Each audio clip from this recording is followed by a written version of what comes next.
There's going to be another episode? Yeah, it's got to be another episode. All right. Here we are live at the Boulder Coffee Cafe for another episode of Tube Tests. And I want to talk about the 6072 tube.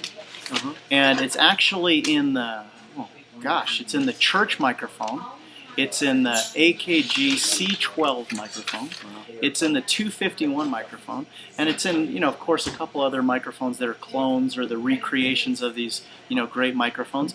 But I'm actually going to get a church microphone, and we're going to test it in the church microphone, some of these 6072 tubes, and see which one is a good fit for it. So what do you think, Marty? It sounds like a plan. I mean, you want the tube to interface well with the mic, obviously. That's always a gamble, but if you got, if you get it right, you're going to have a consistently good sound for a long period of time.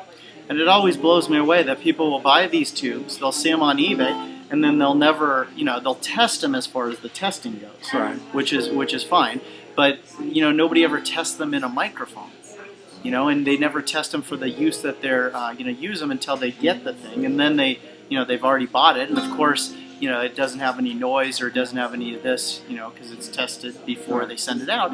But sometimes, the right tube paired with the right microphone sounds absolutely fabulous, and sometimes it doesn't. So we're going to test the 6072 tube and get back with you in a church, or actually it's a Stanley Church 47, the MGM engineer who made we don't really know how many. I think under 200 microphones exist now. Any famous recording artists use them? Everybody. I mean, Frank Sinatra, a lot of musicals that they did in the 50s, a lot of those movies were musicals. But what's interesting to me, Marty, is he started buying all these parts from Gotham and Neumann and then building all these microphones, but then they got mad at him and then they stopped selling him the parts. Wow. So there's only so many of these microphones.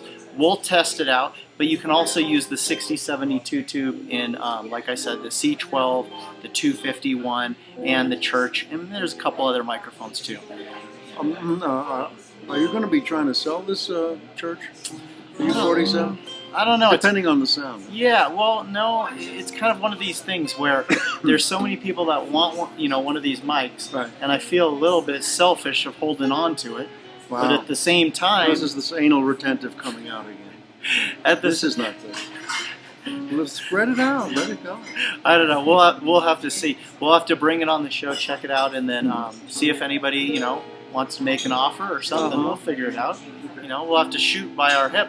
But well, I wonder how many of those 200 are still out there. Maybe half, or maybe a third. Or, I don't know. Some wound up in some garbage can somewhere in the flea market for $2. It's a little scary, but there's probably a lot of truth to that. And I read one place that said there was only about 50 in existence. But then again, it's hard to say. I bet some of the recording studios have them.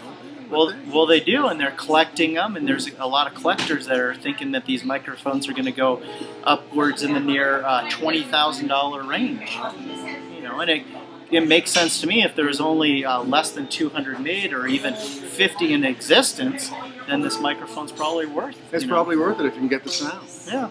So we'll check it out and we'll test it out here on Tube Tests. And you're enjoying the wonderful music of Joe Gilbert back here. Say hi, Joe. Hello. And we'll see you next time on another episode of Tube Tests. Take care.